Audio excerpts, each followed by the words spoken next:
two, 1, 2, 3, go.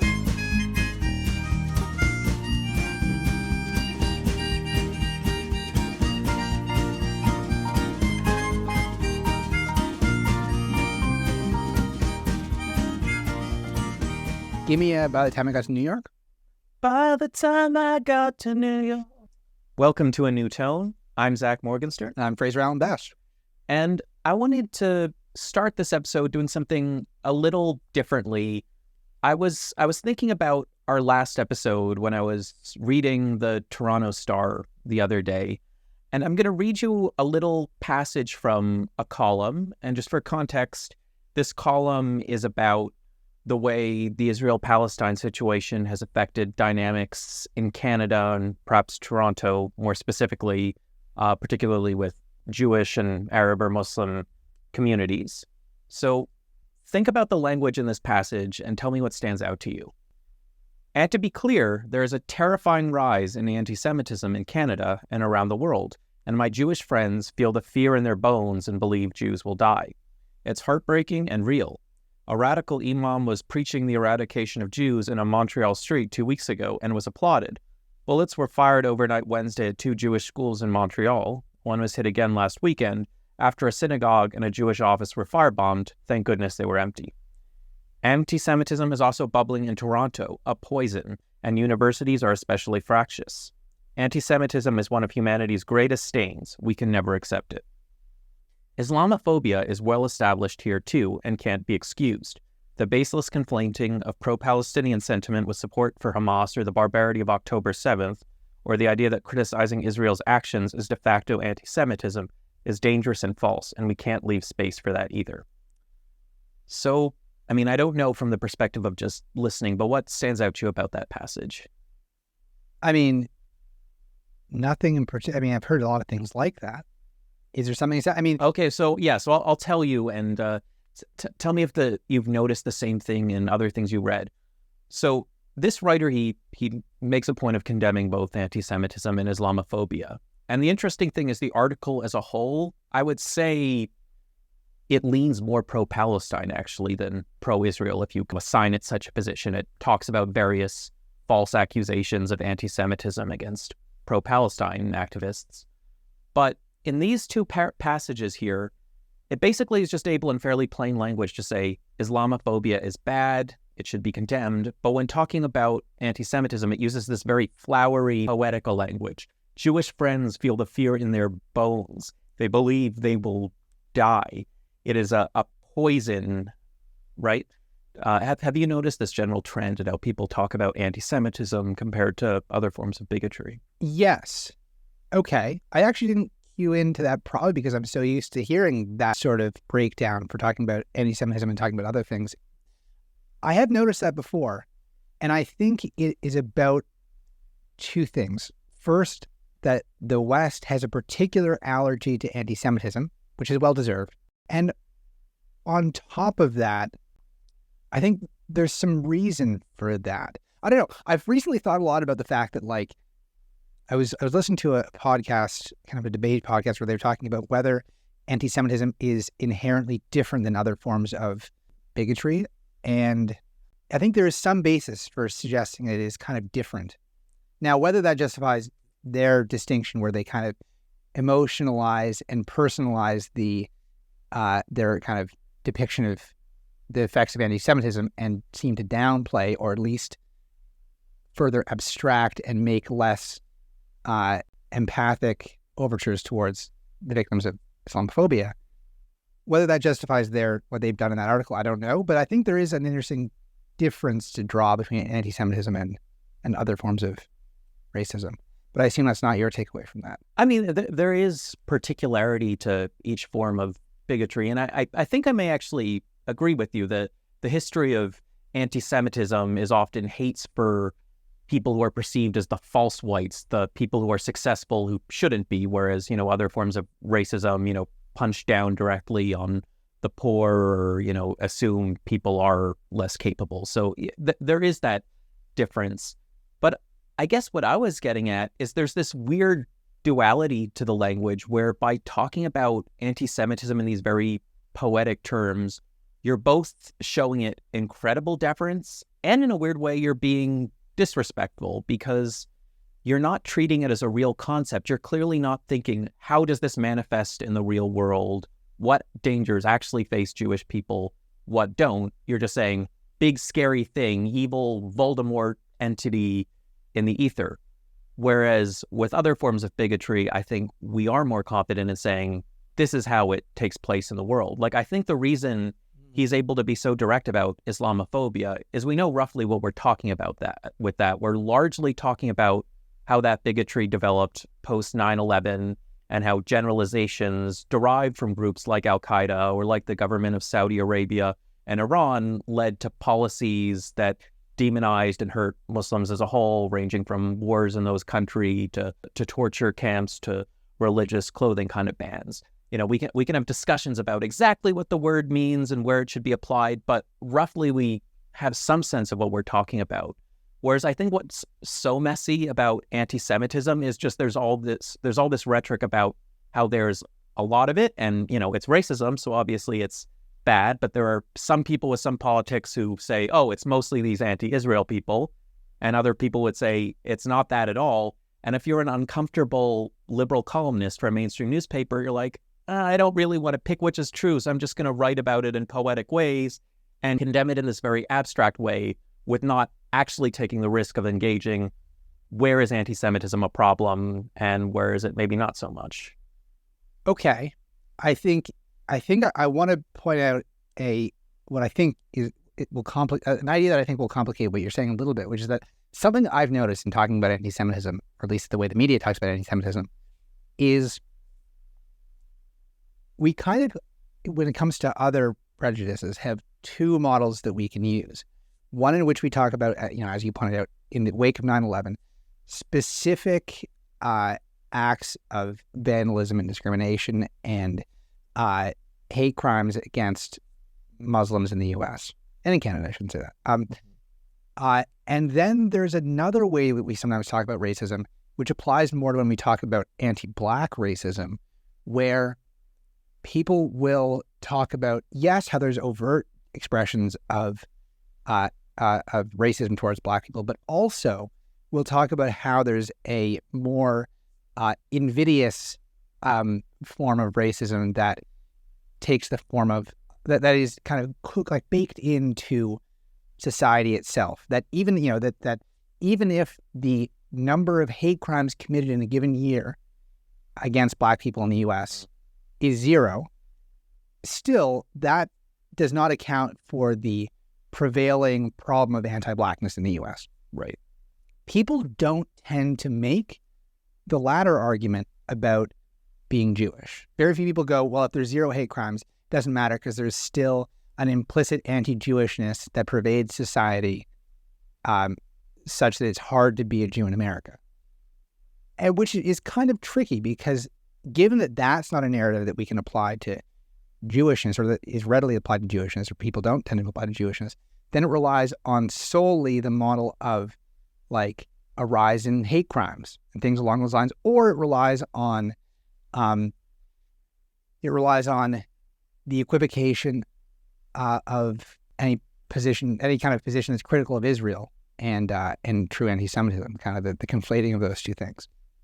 So I think there's a trick in the way we end up defining anti-Semitism it plays a big role in that guy's discussion. That article that you named, mm-hmm. it's also that there's very few ways to talk about anti-Semitism aside from saying they feel overt fear and really playing up that side of it, because that's the only language we really have for talking about anti-Semitism. It's hard to talk about it in systemic terms. Mm-hmm. I mean, at one point I was thinking I was going to write a whole essay about this, and then I realized, I'm not qualified. This is a huge, serious topic, but I suppose what I would say is the reason why the danger of anti-Semitism remains is that people on the political far right are going to admire historic figures from the far right. And since so much of, Nazi and other fascist writing is about anti-Semitism, people who want to emulate that are going to bring back those ideas from the past. So if we're going to talk about a contemporary threat of anti-Semitism, I think you can talk about that. Whereas I have the sense that columnists like this, they don't want to point to it coming from a particular place. They kind of say it's just in the ether. It could be anywhere. It's this universal shared bias. And Do they? Anti-Semitism is a universal shared bias? I think that's the implication when they're just saying, it is this stain on our past. They're kind of saying it could be anyone. It could be anywhere. Whereas What could be anywhere? Subtle discrimination. Like, are they like, yeah. They're saying what I think you're saying, that there's a bias against Jews baked into our society. And I'm actually saying I don't think that that's often implied. Yeah. Because what he cited, at least in what you read, seemed to be that it's not that there's a systemic discrimination against Jews, but rather that there's a subtle specter of fear when it comes to potential violence, for example. Right. Like, I don't think a lot of people make the argument like, if you're walking down the street and, people tend to cross the street if they see a Jew coming. Right. Which is like a major part of, if you're, for certain racial groups, that would be an obvious expression of racism. We talk about kind of a even subconscious recoiling, which is like a problem that needs to be dealt with. But I think there is I actually don't think that narrative exists when we talk about anti-Semitism. We don't really go anti-Semitism. We all have an implicit anti-Jewish bias, right? If we do talk about that with other races. I guess the thing is, because it's so constantly talked about in this very vague language, it's maybe a Rorschach test. So I understand what you're saying, and I also understand why I'm reaching sort of an opposite conclusion, by just saying it's this thing and it's always been there, right? You're sort of making an argument it's systemic, but you could also say, well, but he's not going so far as to say it's systemic, right? So I think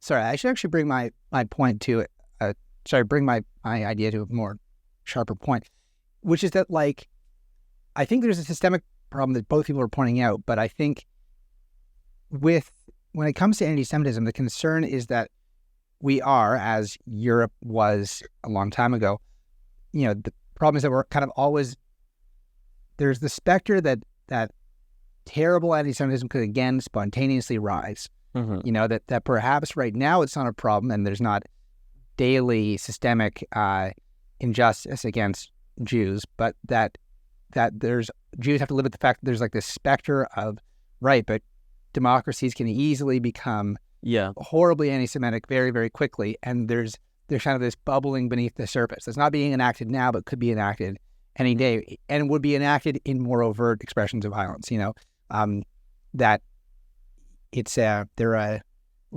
perpetually easy scapegoat. Yeah, and I guess which is I claim that Black people or another minority group might make, mm-hmm. which is not a lot of minority groups. There's not the concern that there's a simmering instability that at any moment there could be a sudden spike in anti-Korean hate. Yeah. Whereas I think Jews that community has a more vivid sense that there is always this threat that things could go badly. But even if they're not currently going badly, Yeah. I guess from my perspective, though, if a thing could always return, then doesn't that by definition make it systemic, because that means there's something that's maintaining it through the years? Otherwise, if a bigotry just coincidentally pops up at different historical moments, it's just different instances of bigotry coincidentally targeting the same group. Yeah, that's right. Yeah. Yeah, I guess I'm mostly just saying that other minority groups don't have this idea that, like, the biggest threat is a sudden resurgence. I think that's fairly unique to the concern of anti-Semitism. Yeah. I mean, it's funny. My original title for this bit was demystifying anti-Semitism, but I think we're just still stuck in the mysticism. But I mean, TLDR. Obviously, let's stand up to all forms of bigotry, but when we're afraid and we speak in this very mysterious language, it just doesn't quite sit right with me.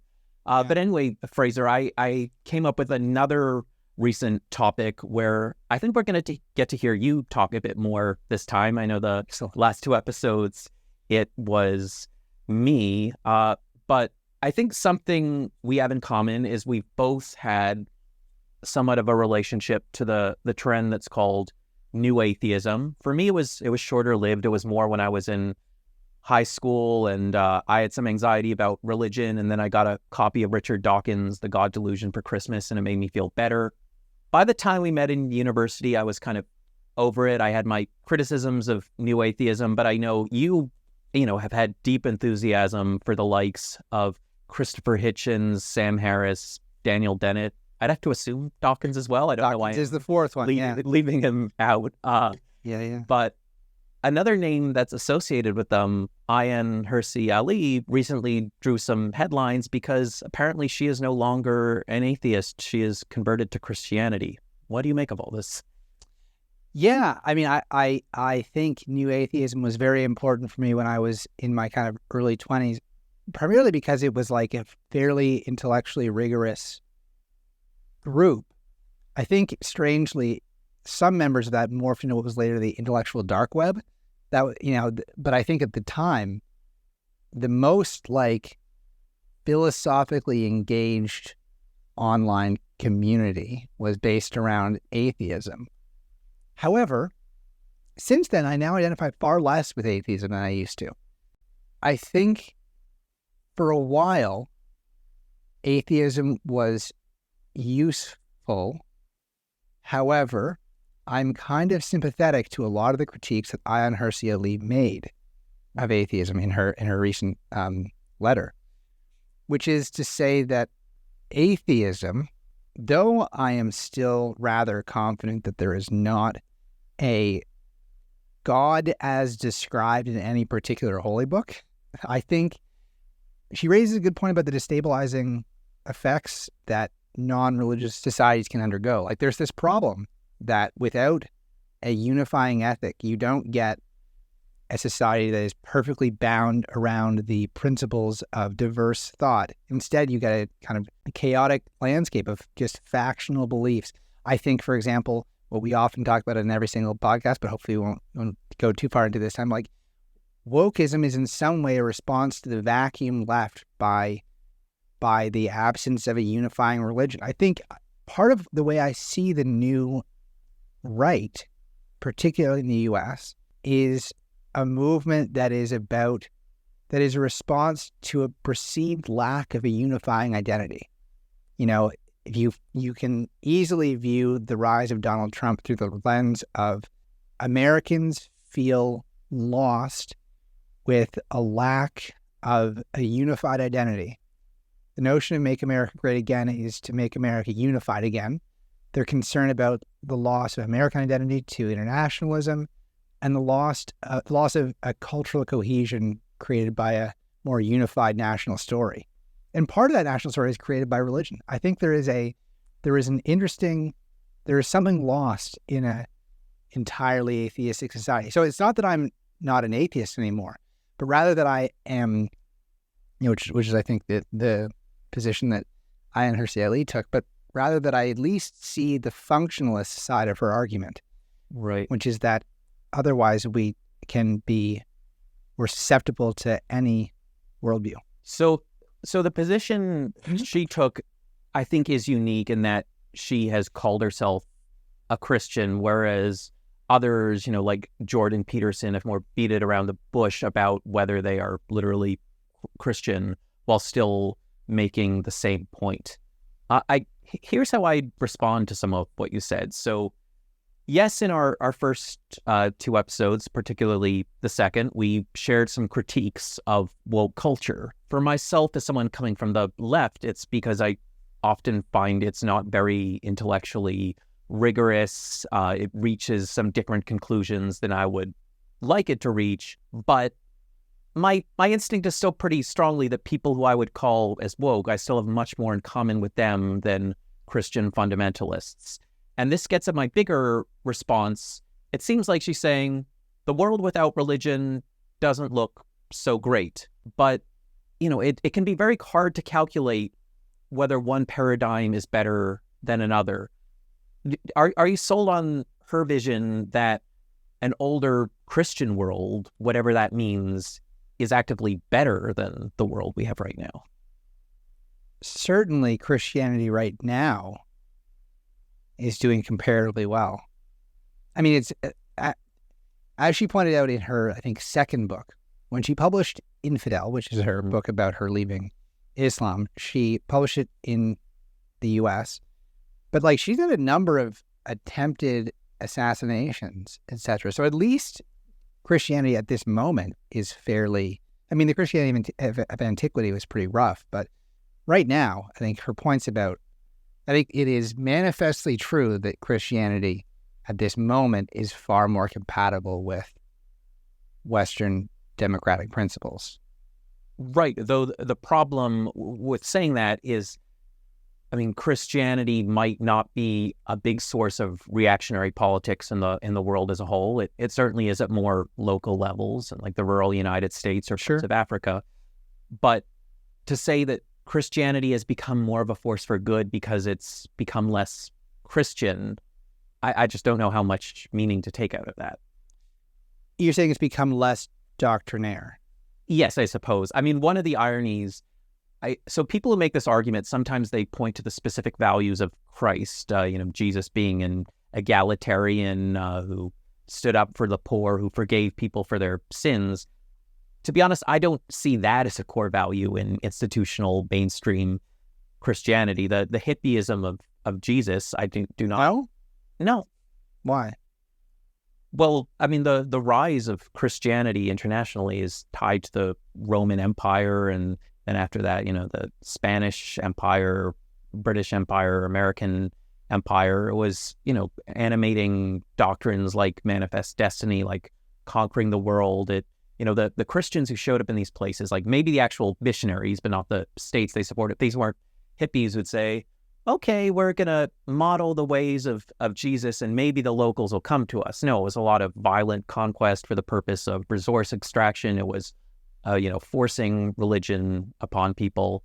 So, when I look at Christianity, when it was more dogmatic, when it was more of an animating force behind Western political ideology, I hardly see it as a force for good.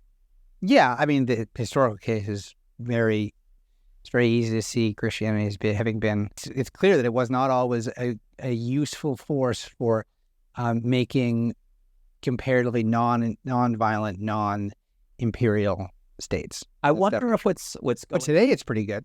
Today, largely, it would be far less risky for Ayaan Hirsi Ali to write an article about her leaving Christianity.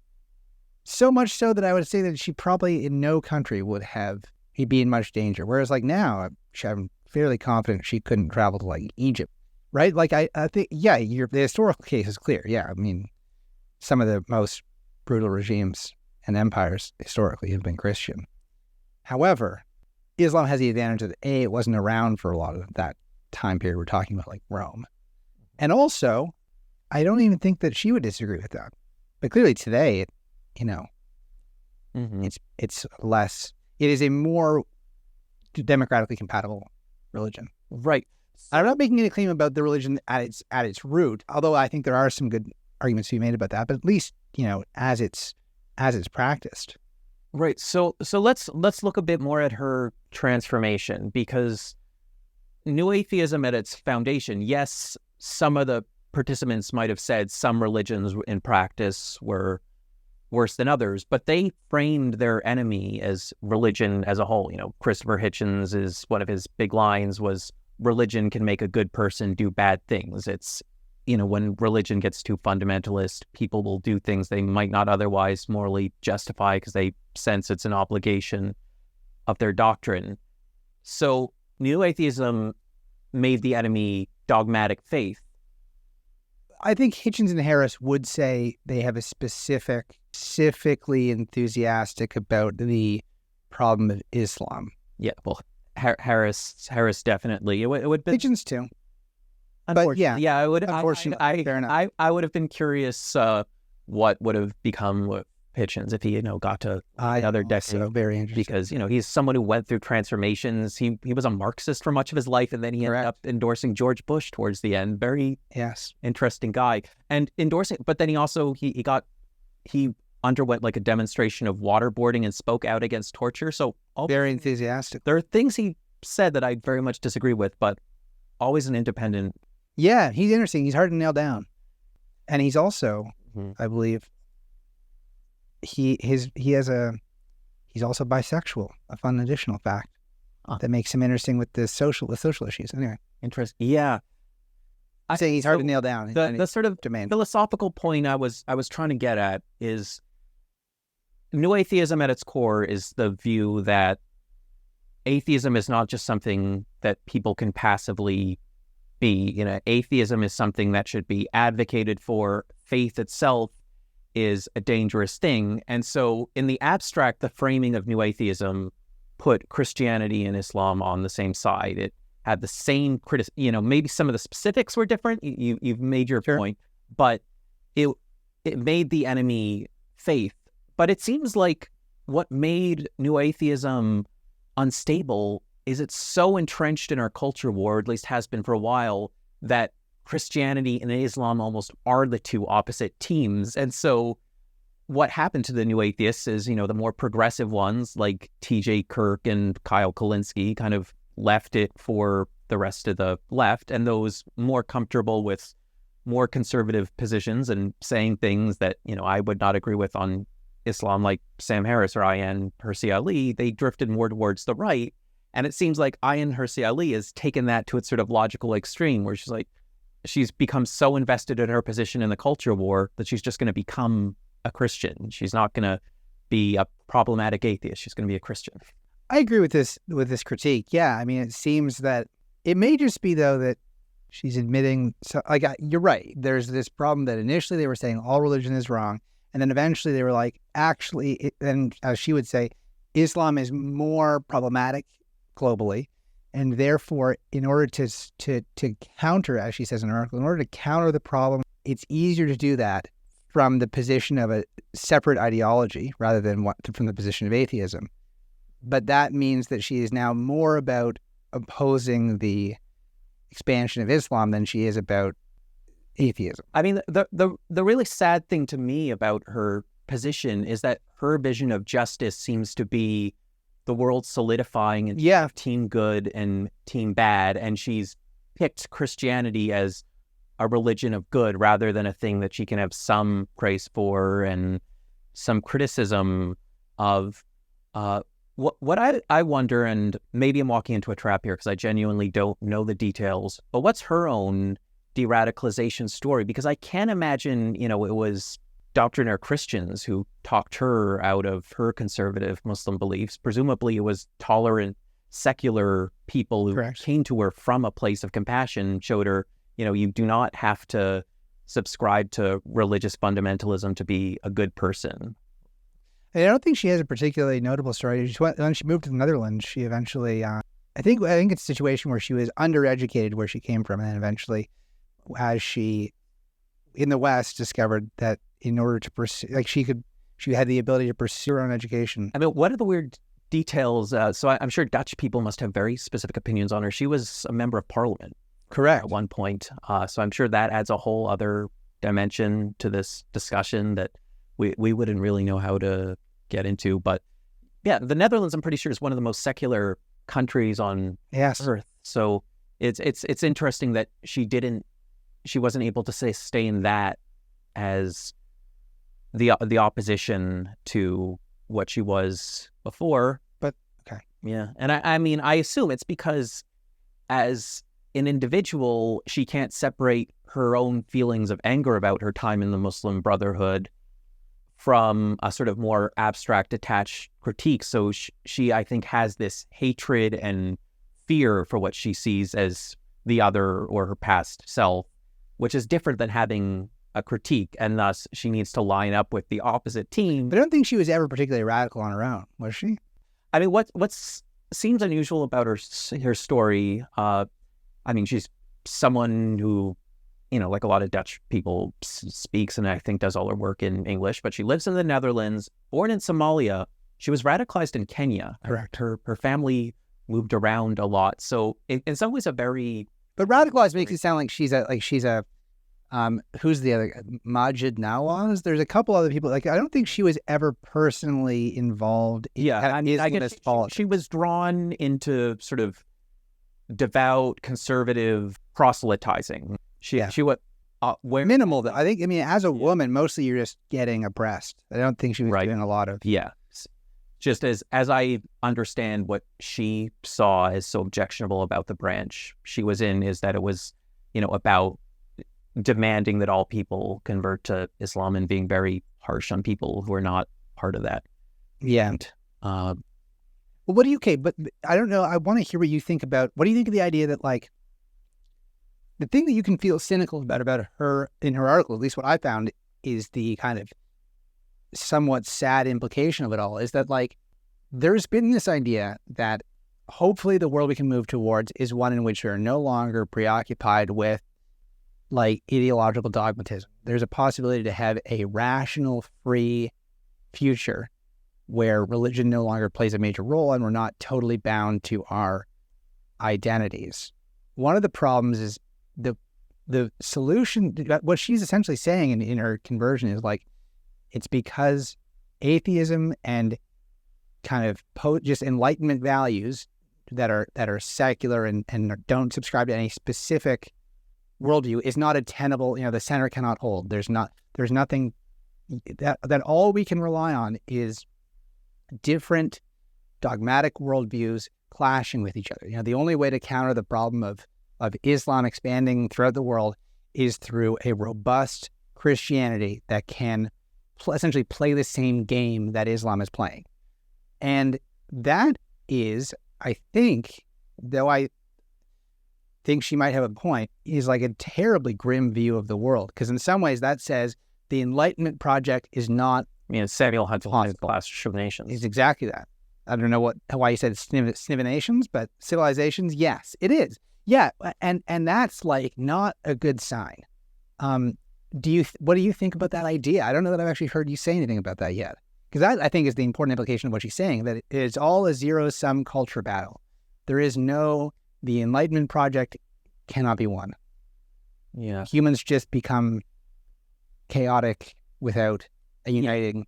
I mean, so in a very vague way, saying that there has to be some kind of unity for things to be achieved is true. But then you have to ask, what does she want to be achieved? When she says that she pictures a more Christian world would be more unified against Russia, China, and Iran, well, I assume that would mean more unified in a kind of bigoted way, sort of, we are better because we have this particular belief system. These are the savage hordes. That doesn't make the world a better place. So I think it's right to ask questions about the disappearance of unifying belief systems, but a compelling question doesn't make for a compelling answer. And I think maybe that's all she has, a compelling. Yeah, but I guess I'm asking you, do you have I struggle to have a good answer to this problem, which because I agree with her on her problem.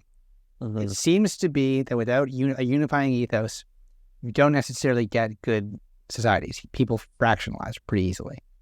Yeah, I guess the reason I'm having trouble answering your question is I see just as much problem from the unifying ethos crowd as from the bigger chaos. I don't see one is more bad than the other. I know what I stand for. I have broadly socialist politics, and that's what animates how I relate to the world. And I just work on the premise of trying to persuade other people of the kind of views that I have, and I don't look to some particular set of ancient stories to bring us all together. If there happens to be a good lesson in a Bible story, obviously there are people who are inspired by the example of Jesus, the friend of the underdog, but a lot of people see far more reactionary things in those stories. So, but do you think there's anything lost in not having a unified ethic?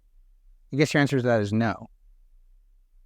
My answer to that is it's impossible to answer, because what are we comparing it to? So when I showed up in undergrad and called myself a socialist, and back then I was more comfortable just outright calling myself a communist and being provocative, people would say, but didn't communism fail?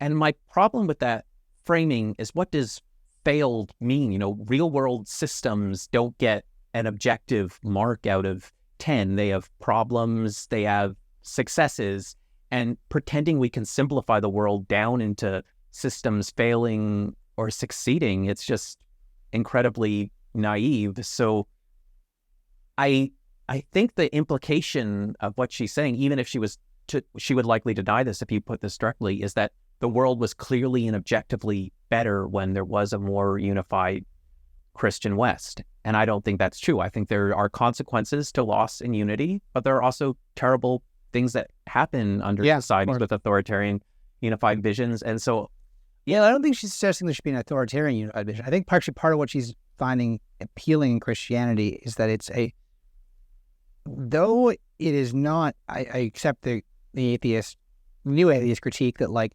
all religions are in some ways equally wrong.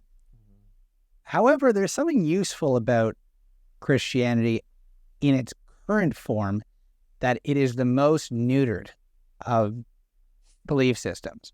Right? Like you can be, the Pope is actually somewhat okay with you being a Catholic and not believing in a literal God or literal Garden of Eden, or many of the tenets that that would otherwise be kind of compulsory.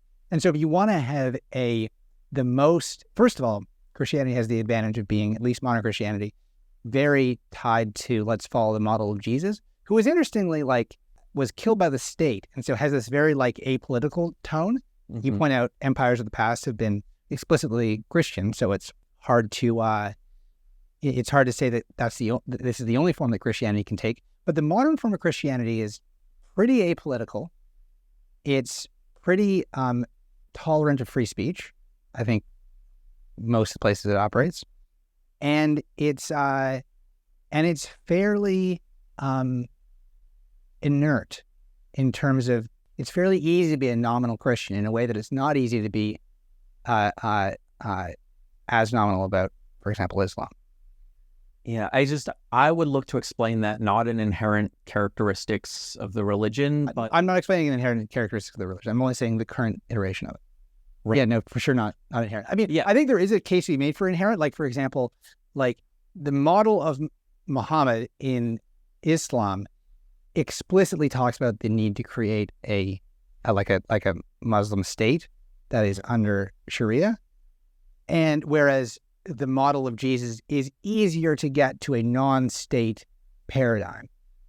One of them specifically attempted to create a Muslim state. One of them died at the hands of the Roman Empire. Yeah, it's easier to get to this mushy version. I would put a pin in that idea, just because I'm not someone who's read the Quran back to front, and I often find the truths in these holy books are far messier when you look at the details. So I was listening to this rabbi the other day, David Misavir. He's a Palestine activist, and he pulled out this quote where it was God just lashing out at King David for being a militarist. So the Tanakh, the Hebrew Bible, does seemingly advocate for the creation of the Jewish state, but there's this one-liner in which God is saying, you are unworthy of me because you are too militaristic. So I would be open to that there are certainly passages like that in the Quran. I genuinely don't know. But you said you agreed with me that you think the best hypothesis, it's not inherent characteristics of the religions that speak to different dynamics in Christianity and Islam today. It's external forces.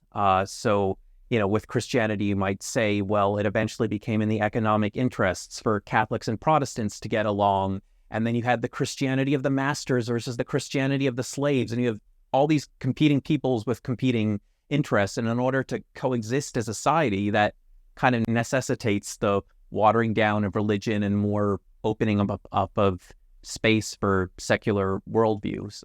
No, I actually don't think I agree with that. I think the specifics of what is in the doctrine is actually important to this. I think Christianity is easier to make a watered down version of than some other religions.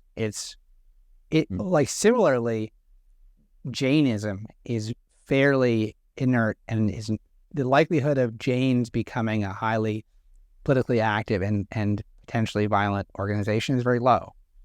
Yeah, but I would assume that's because it's a smaller religion than Hinduism. Hinduism is the dominant religion in India, and right now it does have a reactionary face in the Modi government. But it's also, but Jainism is also like very explicitly apolitical. Like, I guess there's this quote to quote Sam Harris, this is new atheist expression, but it's like, to talk about religions as a single thing makes very little sense because, and it's a lot like talking about sports generally.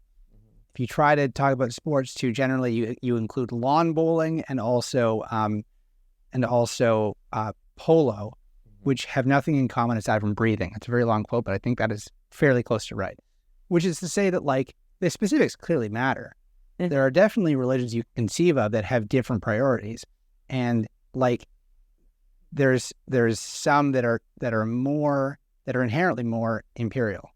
Not saying Christianity is good in this category, but only that distinctions still can be made. Yeah, I would be inclined to say that there's just so much that constitutes a religion that even if one can like look at the sort of the core texts and find, one set of stories is more militaristic than others, I would be inclined to view that as coincidence rather than the primary cause. So if you look at, all the three main Abrahamic religions, the religions are not just the holy books. It's various collections of commentaries in the case of Judaism, the Mishnah and the Talmud and all the great rabbis who've come since and how they've applied them. In Islam, there's Sunnah, there's Hadith, and then all the fracturing into different schools. When you talk about religion, you can't just talk about the source text. You talk about the political factions who have kept that text alive and what social forces, created those political factions. And I think that probably tells us more than looking at these original stories, which in my limited experience looking at all of them, they're all just very archaic and weird and hard. A lot about how to trade goats, things like that. Yeah, so I mean, the little bit of the Quran I did read, I took Islamic law in law school. It's the passage that's often cited as the justification for the hijab. And it was a story about Muhammad and one of his wives wanting a curtain across from their bed. It was just, I can't remember what hijab, like it either means curtain or modesty or something. Yeah, but it's clearly a big separation from the current understanding associated with modest public dress. So like that's burqa, who knows? Yeah, but like that's kind of where like religious holy book wisdom, it's like these weird abstract applications that have been shaped over the years. There's something to be said for that. That argument I actually don't refute at all. Interpretation is a massive part of it. Yeah. So I guess to close this out on a lighter note, do you feel like there's some kind of dogmatic belief that has a place in your heart in place of Christianity or some other religion? No, and I think that's somewhat of a problem. I think that, let me read a note that I wrote in response to this idea. I think one thing I've noticed is that I used to be more confident that the more intellectually humble position was atheism with a undertone of agnosticism in there. That is to say, I don't know, but there's no positive evidence for the existence of a God. I think I used to feel that, but I think one of the problems is I found that most atheists will, as you know, I think a lot about the problem of consciousness and the self. Mm-hmm. And I think that it doesn't, that the response that a lot of popular atheists have, and what you'll find in a lot of atheist circles, ends up being a denial that there is anything deeply mysterious about the fact that there's something that's like to be me, that I exist, which is like fundamentally a spiritual question. But like, I think the response you often get to what is the self is, that's a silly question. Who knows? Whereas like, that's a deeply mysterious and not explained phenomena, at least as far as I can see. And it seems that given that the solution to that very pressing problem of why do we exist? Like, why is there something that's like to be me? what is consciousness? The solution that seems to be given by atheism is to say, that's not a problem. Let's not deal with that. Or that's not an important question because it's not an easily scientifically approachable problem. Seems to be no less humble than what I see among Christians, Muslims, etc., who would say like it is who fake having a good answer to that. Go, well, that's actually created by God. Both the creation of a bullshit answer, which is what I see religion as doing, and the insistence that the question itself is illogical, which is what I see atheism as doing. Both of those seem from a spiritual perspective seem like an equally bad answer to a very pressing question of like, why is there conscious experience? So I mean, to answer the question of like, do I see there as being a hole there? Yeah, much like Ayaan Hirsi Ali gets to at the end of her article, I do find that there is a because she makes a kind of a political reason, a political justification for her becoming a Christian as opposed to an atheist, but also makes kind of a spiritual claim, or at least a claim about her own psychological and emotional well-being, which is that like I personally find a void in myself from not having questions of meaning and existential questions addressed. And so like I used to be more confident that if the option was have no answer or have a bullshit answer via religion, then it's always better to have no answer. But I have not found that level of we don't know style humility among atheism, and such that I'm not even sure that it's in there to be found. Anyway, I don't know. So yeah, I think there is a hole, and I don't know how to fix that problem. She raised a problem about where religion provides an answer, and I find atheism ignores it. But I want an answer to that question, which is why is there conscious experience? Go ahead. Sorry. Yeah, So I came across this story recently where this guy who's now an Orthodox rabbi, he, at the time of his bar mitzvah, he told his father, "Dad, I don't believe in God." And his father said, "Son, you're almost right. You think there is no God. And in fact, there is only one God. 0 and 1 are not that different."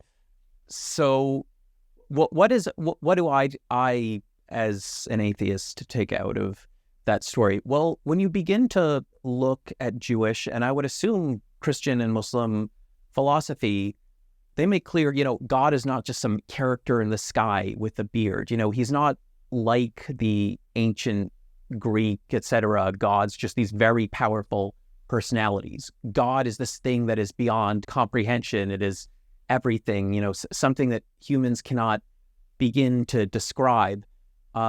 And some Jewish philosophers, most famously Baruch Spinoza, took that idea and applied it to the level where they became atheists.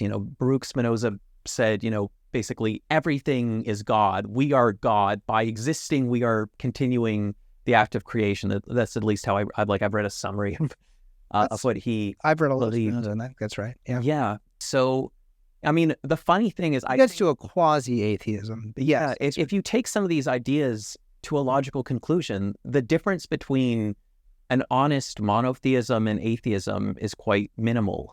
There's this Jewish spiritual tradition called Musar, which teaches, you get to know God by just appreciating everything in creation. And as an atheist, that's how I find my happiness. I have a lot of hobbies. And, if for whatever reason I'd ever long for some kind of spiritualism, I would just say, isn't it cool that all these things exist, all these ways I can be happy, and isn't it amazing they're all made up of these tiny molecules, right? So I don't know, I think a sort of honest monotheism and an honest atheism are not that different. Yes. What can be frustrating about religion in practice is I don't think it takes monotheism to its logical conclusions. It often is kind of stuck in that ancient Greek God is a powerful, jealous, but still human-like figure mindset.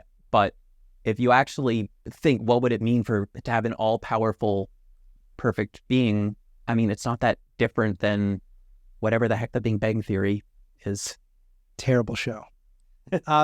Yeah, there you go. I don't think we're necessarily going to settle the question of the question that monotheisms are attempting to answer, but that's a question perhaps for a later podcast. We can tackle the question of of why do we exist and what is the fundamental meaning of human life. But that was a great dissection of Ayaan Hirsi Ali's move to Christianity. I'm interested to follow it up. Perhaps she'll slide back. I wonder how it'll have the implications will have for her career, which I haven't heard about in a while. This gained her some relevance.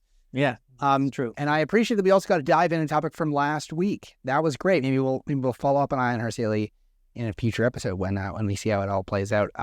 Indeed. Zach, thank you for another fantastic podcast. My name is Fraser Allen Best. I'm Zach Morgenstern. Well, I doubt your pardon.